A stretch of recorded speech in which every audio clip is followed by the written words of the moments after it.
નાની ઉંમરમાં જ વિટામિન B12 ની ડેફિશિયન્સી એટલે કે વિટામિન B12 ની કમી થઈ જાય તો શું એને આપણે રૂટીનની એટલે કે ડેલીની લાઈફસ્ટાઈલથી આપણે રિકવર કરી શકીએ છીએ? વિટામિન B12 ની કમી હોય તો બોડીમાં શું સાઇન અને સિમ્પટમ્સ એટલે શું લક્ષણો જણાય અને એના માટે બેસ્ટ હોમ રેમેડી શું, એની બધી જ માહિતી તમને આજના વિડીયોમાં આપવાનો છું. તો એના માટે વિડીયોને સ્કીપ ના કરતા વિડીયોને પૂરો જોજો.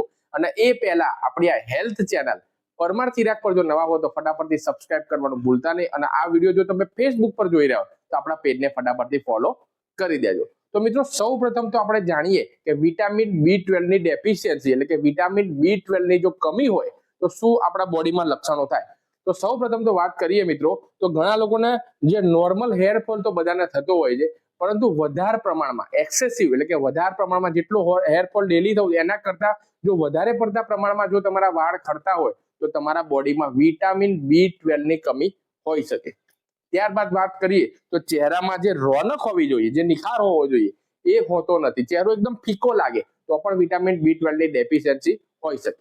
ત્યારબાદ મિત્રો આવે છે કે અત્યારે નાના ઉંમરમાં ઘણા લોકો 20, 25 અને 15 ની ઉંમરમાં થોડું ઘણું પણ કઈ કામ કરે, રમવા જતા હોય, છોકરાઓની વાત કરીએ બાળકો તો થોડું ઘણું પણ કઈ કાર્ય કરે અને થાકી જતા હોય, બોડીમાં સ્ફૂર્તિનો અભાવ, એનર્જી એકદમ ડાઉન થઈ જતી હોય છે થોડું ઘણું પણ કઈ કામ કરીને. તો મિત્રો આવું જો થતું હોય તો સમજી લેવું કે તમારા બોડીમાં વિટામિન B12 ની ડેફિશિયન્સી એટલે કે કમી હોઈ શકે. ત્યારબાદ મિત્રો વાત કરીએ તો કે કોઈ પણ જગ્યાએ આપણે નીચે બેસીએ ખાસ કરીને અને બેસીને ઊભા થવામાં ખૂબ તકલીફ પડતી હોય, દુખાવો થતો હોય, હાથ પગના સાંધામાં દુખાવો થતો હોય અને ખાસ કરીને મિત્રો વાત કરીએ તો હાથ અને પગના જે જોઈન્ટમાં વારે વારે જો ખાલી ચડી જતી હોય તો પણ મિત્રો વિટામિન B12 ની કમી એટલે કે વિટામિન B12 ની ડેફિશિયન્સી હોઈ શકે. ત્યારબાદ મિત્રો વાત કરું તો હાથ અને પગના તળિયાની અંદર, અને અત્યારે ઉનાળો ચાલી રહ્યો છે અને હાથના પગના તળિયાની અંદર ઘણા લોકોને ભયંકર બળતરા થતા હોય, જાણે આગ લાગી હોય મિત્રો, એવું એટલું બધી મિત્રો બળતરા થતી હોય તો સમજી લેવું કે વિટામિન B12 ની જો ડેફિશિયન્સી હોય ને તેના કારણે બધી જ સમસ્યા મિત્રો થતી હોય છે.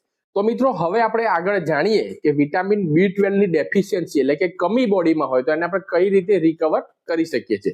તો સૌ પ્રથમ તો મિત્રો આવે છે કે આથાવાળી વસ્તુ, જ્યાં મિત્રો એટલે કે જનરલી આપણે ખીરું અને એ ખીરામાંથી ઈડલી છે, ઢોકળા છે, હાંડવો છે, ઉત્તપા છે, ઘણી બધી વસ્તુ આપણે બનાવતા હોઈએ છીએ. તો વીકની અંદર 1 થી 2 વખત જો તમે આથાવાળી વસ્તુનું જો તમે સેવન કરશો એટલે કે કોઈ પણ ફોર્મમાં ઈડલી છે, ઢોકળા, ઢોસા કંઈ પણ બનાવીને જો તમે ખાશો ને તો એની અંદર ભરપૂર માત્રામાં વિટામિન B12 હોય છે. તો વીકમાં એટલીસ્ટ 1 થી 2 વખત તમારે આ આથાવાળી વસ્તુનું તમારે સેવન કરવું જોઈએ. ત્યારબાદ મિત્રો આગળ આવે છે કે કોઈ પણ સફેદ વસ્તુ અને એ દૂધથી બનેલી હોય, જેમ કે દૂધ છે, માખણ છે, છાશ છે, દહીં છે, આ બધાની અંદર ભરપૂર માત્રામાં વિટામિન B12 હોય છે.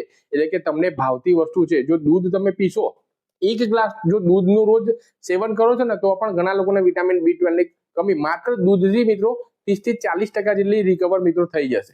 ત્યારબાદ મિત્રો આવે છે કે ફણગાવેલા કઠોળ, જ્યાં મિત્રો અને ખાસ કરીને મગ છે, ચણા છે, એને ઘરે ફણગાવી દેવામાં આવે અને જેવા ફણગો ફૂટી જાય ત્યારબાદ એનું આપણે સલાડ સ્વરૂપે એટલે કે આની અંદર થોડા ઘણા પ્રમાણમાં તમારે ડુંગળી છે, ટામેટા છે, કાકડી છે, બધું કાપીને એક સલાડ બનાવી દેવાનું. અને આ સલાડનું સેવન જો તમે રેગ્યુલર કરો છો ને તો એનાથી મિત્રો તમારા બોડીમાં પ્રોટીન, કાર્બોહાઈડ્રેટ બધાનું ભરપાઈ મિત્રો થશે અને સાથે સાથે ફાઈબરનો પણ ખજાનો છે.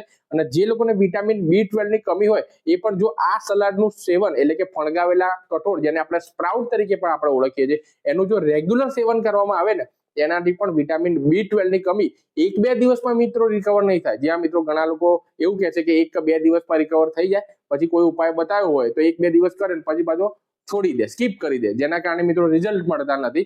તો આ જે પણ બધા ઉપાયો છે એને રેગ્યુલર તમારા બેઝિસ પર તમારા 15 દિવસ, 1 મહિનો, 2 મહિનો સુધી રેગ્યુલર જો તમે કરો છો ને તો ધીરે ધીરે વિટામિન B12 ની જે કમી છે એ આસાનીથી મિત્રો રિકવર થઈ જાય છે. આ ઉપરાંત મિત્રો ઘણા બધા ફ્રૂટમાં પણ વિટામિન B12 ભરપૂર માત્રામાં જોવા મળે છે, જેમ કે કેળા એટલે કે બનાના. તો તમારા દિવસમાં 1 થી 2 કેળાનું તમે સેવન કરી શકો છો.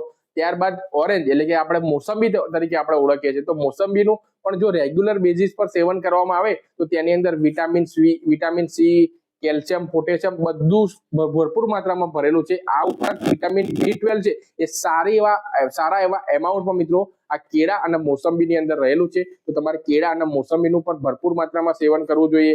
આ ઉપરાંત મેં તમને આગળ કીધું કે ફણગાવેલા કઠોળ છે અને દૂધ દહીં, માખણ, છાશ એનું તમે રેગ્યુલર બેઝ પર સેવન કરી શકો છો. ગ્રીન વેજીટેબલ જેમ કરીને મેથી છે, પાલક છે, તેની અંદર પણ ભરપૂર માત્રામાં મિત્રો વિટામિન B12 રહેલું છે. આ બધી જ વસ્તુનું તમારે 1-2 દિવસમાં તમને રિઝલ્ટ નહીં મળે, પણ લાંબા ગાળે 1-2 મહિના સુધી કોન્સ્ટન્ટ તમે આ બધી વસ્તુનું જો સેવન જો તમે ચાલુ કરી દેશો ને તો વિટામિન B12 ની કમી ધીમે ધીમે દૂર થઈ જશે. અને વિડીયોના અંતમાં એક બોનસ ટીપ મિત્રો તમને આપવા માંગુ છું કે જો તમે કોઈ પણ આહાર લો છો અને કબજિયાતથી જો તમને વારે થતી હોય, એટલે કે પેટ સંબંધિત ઘણી બધી બીમારીઓ મિત્રો આ કબજિયાત હોય એના કારણે મિત્રો થતી હોય છે, અને ડેલીનું ઇન્ટેક જે પણ ખોરાક તમે ગ્રહણ કરો અને કબજિયાત રહે તો જેના કારણે વિટામિન B12 નું એબ્ઝોર્પ્શન તમારા બોડીમાં જે થવું જોઈએ એ થતું નથી.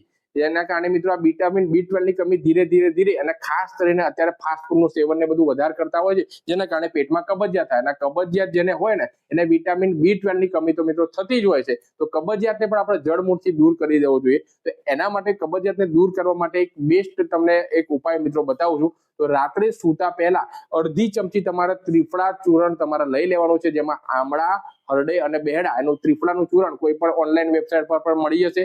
અધરવાઇઝ કોઈ આયુર્વેદિક ગાંધીની દુકાને જો તમે જશો ને ત્યાંથી પણ તમને મિત્રો મળી જશે. તો તમારા ત્રિફળાનું ચૂર્ણ તમારે લઈ આવવાનું છે અને જમ્યાના 2 કલાક બાદ રાત્રે સૂતા પહેલા માત્ર અડધી ચમચી તમારે લઈ લેવાનું છે. અને એની જોડે તમારે ગુનગુનું એકદમ વોર્મ વોટર હુંફાળું પાણી તમારે લેવાનું, એની અંદર ડાયલ્યુટ કરી દેવાનું. અને એ ડ્રિંક જો રાત્રે સૂતા પહેલા તમે પીવો છો તો બીજા દિવસે સવારે ઉઠતા જ એક પ્રેશર આવશે અને જૂનામાં જૂનો કચરો છે એ તમારો આસાનીથી મિત્રો દૂર થઈ જશે. એટલે કબજિયાત દૂર થઈ જશે તો વિટામિન B12 ની કમી નહીં થાય. અને જો વિટામિન B12 ની કમી હોય તો તમને ઉપાય બતાવે, બધા ઉપાય કરશો તો ધીમે તમારા રિકવરી થઈ જશે. જો તમને માહિતી પસંદ આવી હોય તો વિડીયોને લાઈક અને શેર કરવાનું ભૂલતા નહીં. અને આવા જ વિડીયો જોવા માટે હજુ સુધી પણ આપણી ચેનલને સબસ્ક્રાઇબ ના કરી હોય તો કરી દેજો.